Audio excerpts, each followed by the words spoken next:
So now we are going to see with the extended version of your crystalline solids. So before going to the depth of the chapter, one has to know certain important definitions what we are going to use again and again. So before knowing the important definition terms, let us first draw a crystal. Okay, it is similar that how you are drawing your cube. The same way you have to draw it. Very much important, because in notes I have drawn it. There will be an ambiguity that how I have drawn it. That is the reason I am drawing it once again. Okay, you just follow the same pattern of the cube what I have drawing over you.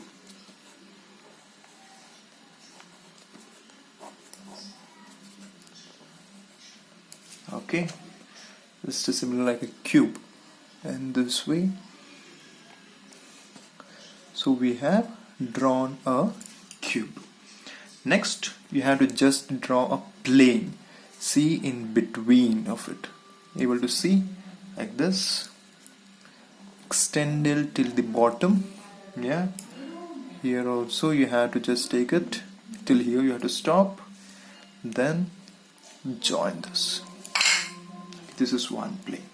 Another same way from here. Let us draw it correctly in the mid portion so that it looks similar in all the directions. Then extend it, okay, like this. Able to see. Then join this. Able to see. Okay. Now nothing. Here you have to draw one more line. Able to see in between one more line. Okay. Then you have to draw one more line over here. Able to see? Yes. Then a line over here, touching over here. To see? Then a line over, joining that line to this line. Clear? Yes.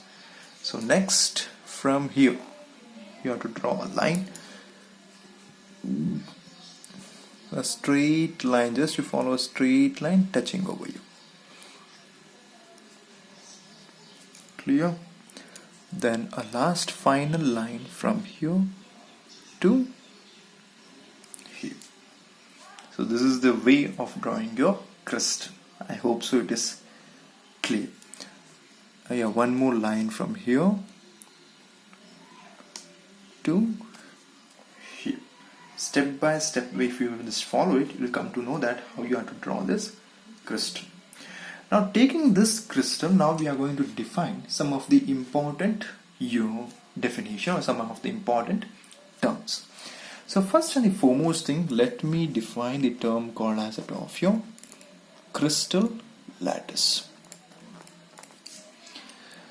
Just you remember that whenever you're considering a crystal, basically the corners part here you will be having. So these are your particles, maybe your atoms or molecules. They are arranged in this way. Okay, here these are called as of your lattice points. Is that clear?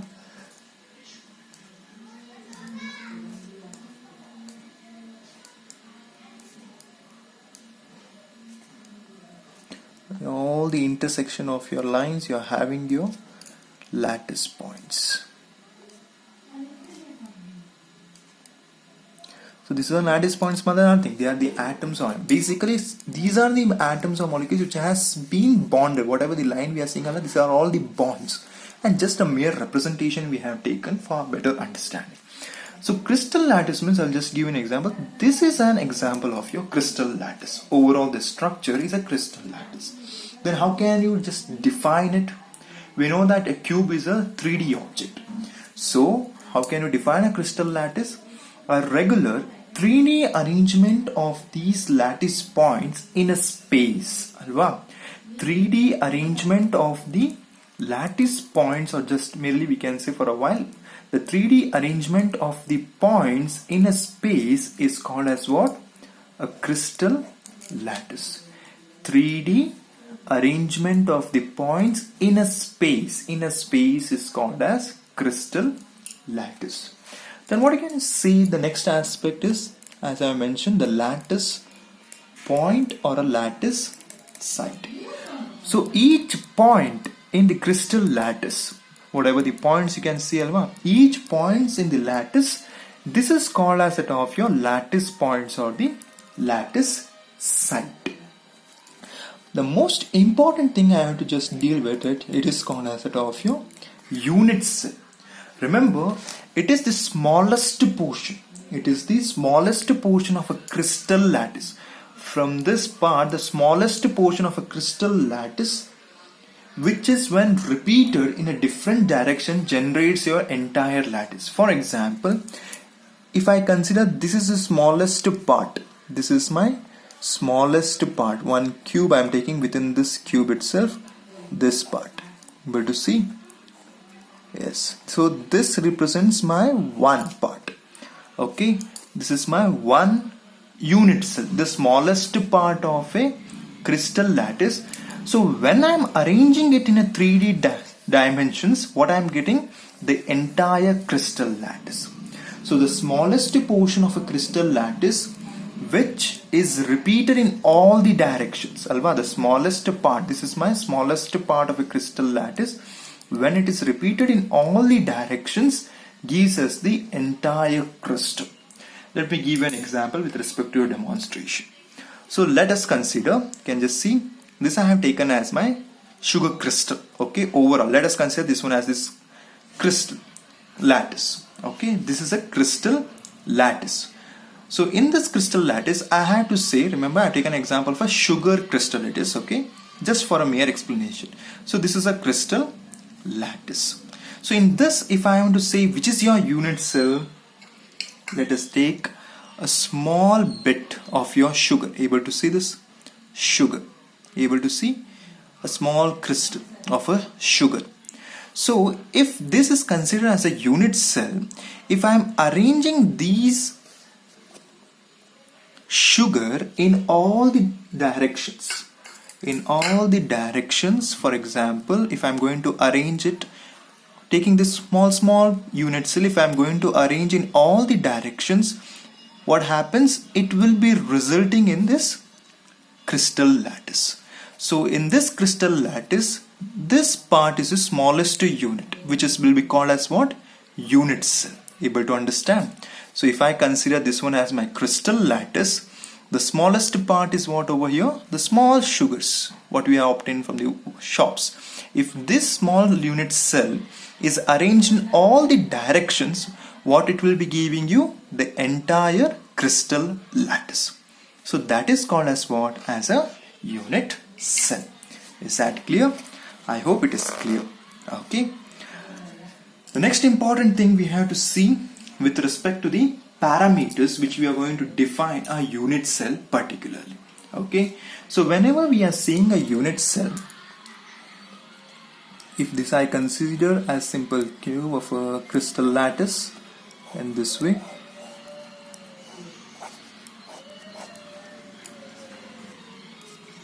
okay, simply and drawn it, simple cube. So remember, each unit cell is defined with respect to the 6 important parameters, in which among the 6, 3 are called as that of your axial distance. Axial distance, or they are also called as that of your edge lengths. Edge lengths.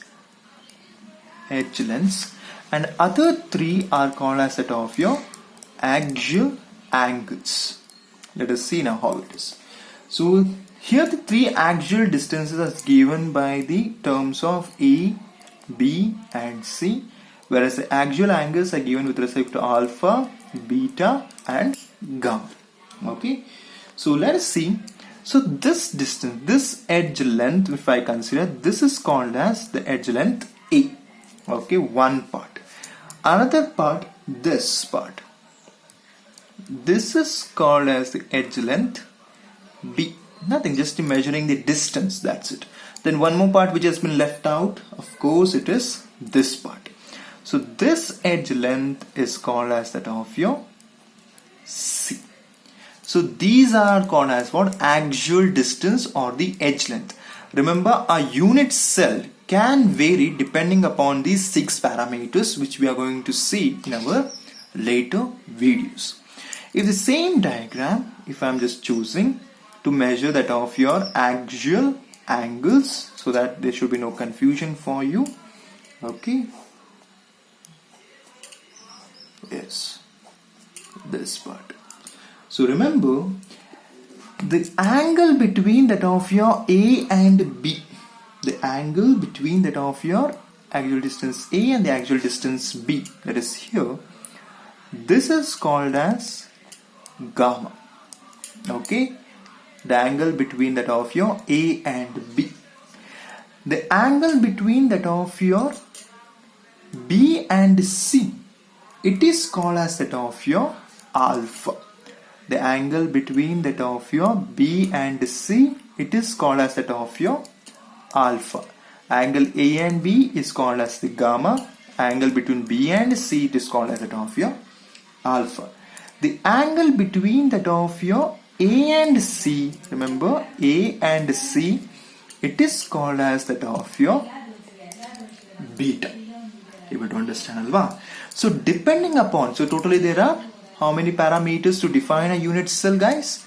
Totally there are 6 parameters. Totally there are 6 parameters which defines a unit cell in a particular way. Remember, 3 are that of your axial distance or edge lengths given by the parameters of A, B and C. 3 are that of your axial angles given by that of your alpha, beta, gamma.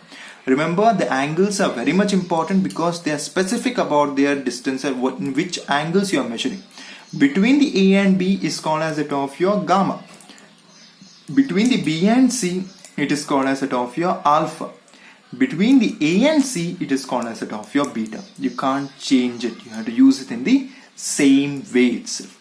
So depending upon these 6 parameters, we will be defining the different types of the unit cell. So in this class, we saw that how to draw a crystal lattice, because it is very much important in our later classes. That is the reason I have drawn it. Okay. Then we saw with respect to a crystal lattice, which means what? The 3D arrangement of the points in a space is known as that of your crystal lattice. Lattice point means what?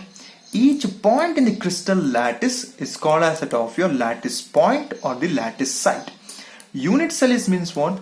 The smallest portion of a the smallest portion of a crystal lattice, which is when repeated in all the directions.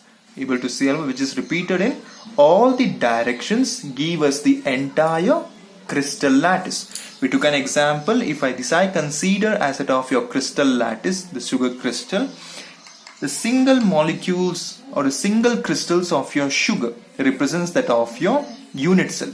If I am going to arrange it in all the direction, of course I can build this entire crystal lattice. So if this is the crystal lattice, your unit cell will be the smallest crystal, sugar crystal, what we have obtained over here. Is that clear, guys? Okay. So in our next video, we are going to see with respect to the classification of your unit cell.